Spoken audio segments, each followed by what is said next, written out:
তো বন্ধুরা, আজকে হবে রুই মাছের ঝোল টমেটো দিয়ে।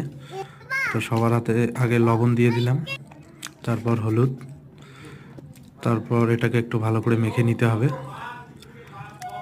মেখে নেওয়া হচ্ছে এবং তেল এদিকে গরম হয়ে গেছে আমাদের। তো তেলের মধ্যে এবার মাছগুলোকে ছাড়বো। তো এই যে মাছগুলোকে ছাড়া হচ্ছে একটা একটা করে।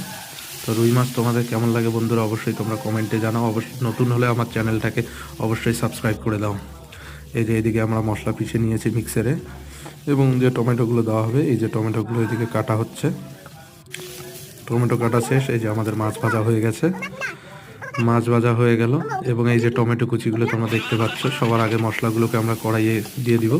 মশলাগুলো একটু হয়ে গেলে তার মধ্যে লবণ দিয়ে দিব, তারপরে হলুদ আর একটু জিরের গুঁড়ো। জিরের গুঁড়ো দেওয়া হয়ে গেলে এটাকে একটু মেখে নিয়ে তারপরে এর মধ্যে টমেটোগুলোকে আমরা অ্যাড করব। টমেটোগুলো অ্যাড করা হয়ে গেলে এটাকে একটু ভালো করে এখন নেড়ে চেড়ে মেখে কষাতে হবে। যতক্ষণ টমেটোগুলো গলে যাচ্ছে না ততক্ষণ কষাতে হবে ভালো করে, তা না হলে টমেটোগুলো ঝোলের সাথে মিশে যাবে না।